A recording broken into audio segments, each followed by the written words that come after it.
Hello दोस्तों, आपका स्वागत है कैरियर पथ बिहार ज्ञान चैनल पे। दोस्तों, ये लाइब्रेरी का क्लास है। ये सभी लाइब्रेरी एग्जाम के लिए इम्पोर्टेंट है, जैसे KVS, NVS, EMRS, Bihar librarian. तो सारा लाइब्रेरी एग्जाम के लिए क्लास है। दोस्तों, हम लोग देखते हैं आज का पहला क्वेश्चन। पहला क्वेश्चन क्या है? ज्ञान जगत। ज्ञान जगत यानी कि यूनिवर्स ऑफ नॉलेज के अध्ययन को क्या कहा जाता है? ग्रंथ सूची, बिब्लियोग्राफी, या एपिस्टेमोलॉजी, या ऑन्टोलॉजी, या पुस्तकालय विज्ञान। दोस्तों, ज्ञान जगत यानी कि यूनिवर्स ऑफ नॉलेज को क्या कहा जाता है? दोस्तों, यूनिवर्स ऑफ नॉलेज को के अध्ययन को कहा जाता है एपिस्टेमोलॉजी। यूनिवर्स ऑफ नॉलेज के अध्ययन को कहा जाता है एपिस्टेमोलॉजी।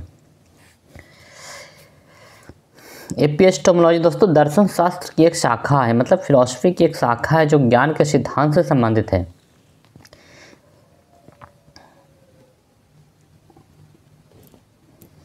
मोबाइल पुस्तकालय किस प्रकार की सेवा का उदाहरण है? रेफरेंस सर्विस नहीं है दोस्तों, ये नहीं है। रेफरेंस सर्विस नहीं है। आदान प्रदान सेवा भी नहीं है। मोबाइल पुस्तकालय तकनीकी सेवा भी नहीं है दोस्तों, प्रसार सेवा है। मोबाइल पुस्तकालय एक प्रसार सेवा है। इसके अंदर क्या होता है कि गाड़ी पर पुस्तकों को रख के गांव गांव तक, दूर दराज तक पहुंचाया जाता है, जहां लोग पुस्तकों को पढ़ते हैं। यही है मोबाइल पुस्तकालय। तो मोबाइल पुस्तकालय दोस्तों का उद्देश्य होता है कि सभी तक ज्ञान और सूचना की पहुंच सुनिश्चित करना है।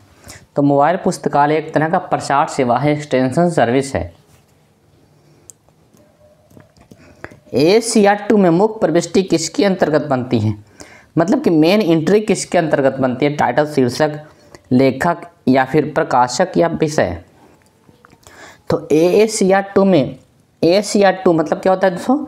Anglo American cataloguing rules second edition में मुख्य प्रविष्टि मेन एंट्री होती है। तो दोस्तों समानता लेखक यानी कि ऑथर के अंतर्गत बनती है। लेखक, राइटर, या फिर ऑथर। लेखक या फिर ऑथर, राइटर बोलते हैं इसको, ऑथर भी बोलते हैं इसको।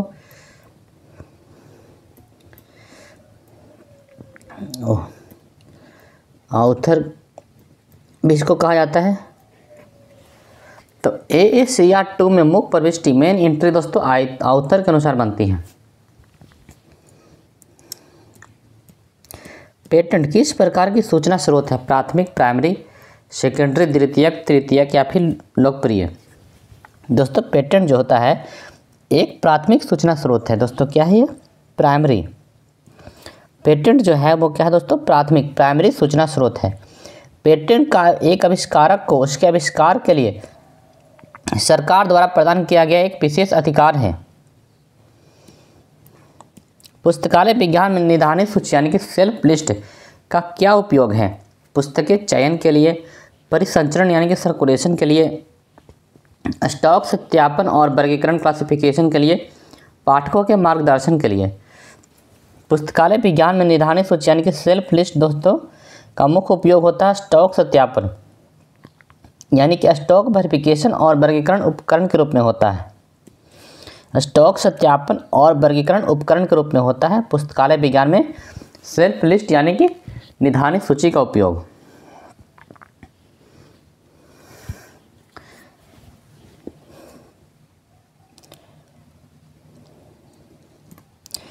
भारत में delivery of book and newspaper act कब पारित हुआ? दोस्तों, भारत में delivery of book and newspaper act पारित हुआ 1954 में। Delivery of book act and newspaper act पारित हुआ दोस्तों 1954 में पारित हुआ। लेकिन संशोधन कब हुआ था? संशोधन हुआ 1956 में। संशोधन दोस्तों कब हुआ? 1956 में हुआ। अब पारित हुआ 1954 में delivery of book and newspaper act.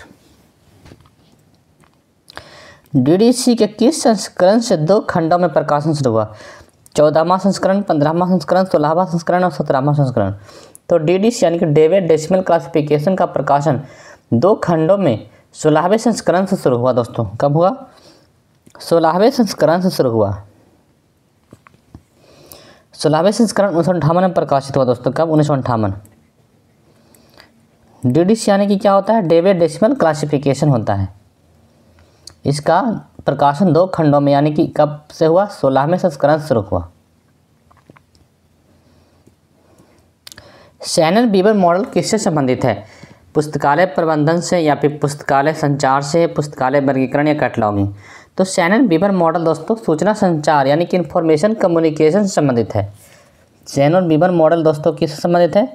सूचना संचार यानी कि इंफॉर्मेशन कम्युनिकेशन से संबंधित है।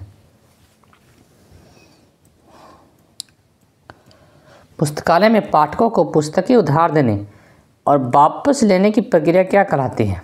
एक्विजिशन अधिग्रहण, सूचीकरण लिस्टिंग, परिसंचरण सर्कुलेशन या फिर वर्गीकरण क्लासिफिकेशन। तो पुस्तकालय में पाठकों को पुस्तकें उधार देने और वापस लेने की प्रक्रिया कहलाती है दोस्तों, क्या कहलाती है? एक्विजिशन नहीं कहलाएगा, सूचीकरण लिस्टिंग नहीं, परिसंचरण सर्कुलेशन कहलाती है दोस्तों, क्या कहलाती है? सर्कुलेशन। पुस्तकों को उधार देना और लेना क्या कहलाता है? सर्कुलेशन यानी कि परिसंचरण कहलाता है। गजेटियर क्या प्रदान करता है दोस्तों? गजेटियर जो होता है वो भौगोलिक स्थानों की जानकारी प्रदान करता है। क्या प्रदान करता है? भौगोलिक स्थानों की जानकारी प्रदान करता है।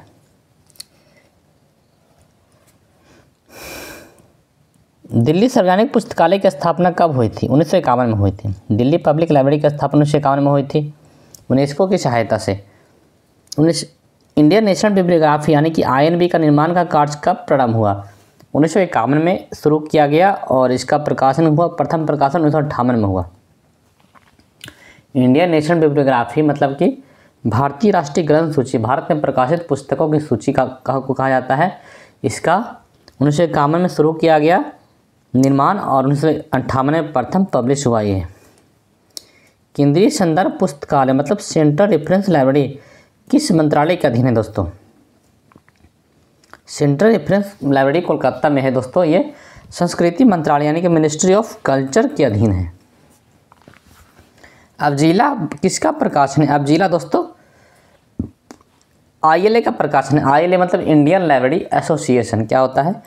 Indian library association. ILA होता है इंडियन लाइब्रेरी एसोसिएशन। अबजीला का पूर्ण नाम क्या है? एनएस बुलेटिन ग्रंथालय ऑफ इंडियन लाइब्रेरी एसोसिएशन। अबजीला स्टैंड फॉर, अबजीला क्या होता है? फुल फॉर्म इसका, अबजीला का फुल फॉर्म आपको पूछ सकता है एग्जाम में। तो ये दोस्तों ये क्लास सारा लाइब्रेरी एग्जाम के लिए है। तो अबजीला मतलब क्या होता है? एनएस बुलेटिन ग्रंथालय ऑफ इंडियन लाइब्रेरी एसोसिएशन। अबजीला का प्रकाशन हुआ था, कब से हुआ दोस्तों? अबजीला का प्रकाशन शुरू हुआ 1949 से लेकर 1953 तक 3 खंडों में। अबजीला का वर्तमान नाम क्या है दोस्तों? ILA bulletin. अबजीला जो है एनएस बुलेटिन ग्रंथालय ऑफ ILA, इसका प्रेजेंट में नाम दोस्तों क्या हो गया? ILA बुलेटिन हो गया। ILA बुलेटिन का प्रकाशन कब से हो रहा है? 1975 से हो रहा है। ILA बुलेटिन जो दोस्तों इंडियन लाइब्रेरी एसोसिएशन बुलेटिन है, ये 1975 से पब्लिश हो रहा है। ILA बुलेटिन की आवृत्ति कैसी है दोस्तों? त्रैमासिक। ILA मतलब इंडियन लाइब्रेरी एसोसिएशन की आवृत्ति क्या है? ILA बुलेटिन मतलब कि ILA बुलेटिन जो ILA के द्वारा पब्लिश होता है उसकी आवृत्ति क्या है? त्रैमासिक, 3 महीना में एक बार आता है वो। इजलिक बुलेटिन का प्रकाशन कब से हो रहा है? 1956 से हो रहा है। देखिए दोस्तों विषम की पहचान करें। विषम जो अलग है उसको छांटना है। क्या होगा? गाय बछड़ा सिद्धांत। दोस्तों देखिए गाय बछड़ा सिद्धांत दिए थे SR रंगनाथन। इसमें कहा गया था कि जैसे गाय बछड़ा हमेशा गाय के पास ही रहता है, जैसे बछड़ा का संबंध गाय से है दोस्तों एक तरह से। उसी तरह बॉल पिक्चर मतलब अगर पिक्चर है दोस्तों तो पिक्चर कहाँ लगेगा? दीवार में रहेगा, दीवार में लगेगा। और समग्र अंग होल ऑर्गन मतलब हर अंग एक दूसरे से कनेक्ट होगा, इस तरह से कहा गया है। लेकिन इसमें सबसे अलग जो है वो प्रिंसिपल ऑफ ऑस्मोसिस दोस्तों ये बिल्कुल अलग है। ये द्रव को लेकर के कुछ है, लिक्विड को लेकर के है। तो ये प्रिंसिपल ऑफ ऑस्मोसिस में बिल्कुल अलग है। CRG स्टैंड फॉर, CRG का फुल फॉर्म क्या होता है? CRG का full form committee for rural grant, ये तो नहीं होगा। CRG मतलब क्या होता है दोस्तों? क्लासिफिकेशन रिसर्च ग्रुप होगा। कमेटी ऑन रंगनाथन गोल्ड ये सब कुछ नहीं होता है। CRG मतलब होगा क्लासिफिकेशन रिसर्च ग्रुप।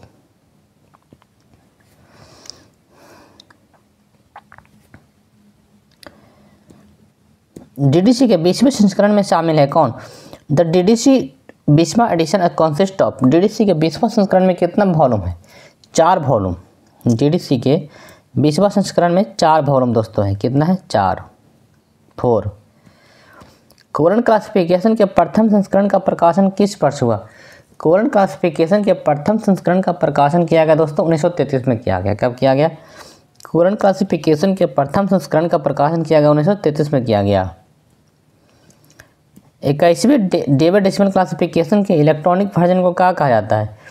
21वें DDC यानी कि डेविड डेसिमल क्लासिफिकेशन के इलेक्ट्रॉनिक वर्जन को कहा जाता है दोस्तों डेबी फॉर विंडो।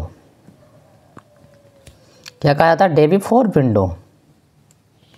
दोस्तों ये क्लास सभी लाइब्रेरी एग्जाम के लिए दोस्तों। देखिए लास्ट क्वेश्चन क्या हो गया? 21वें डेविड डेसिमल क्लासिफिकेशन को के इलेक्ट्रॉनिक वर्जन कहा जाता है डेबी फॉर विंडोज।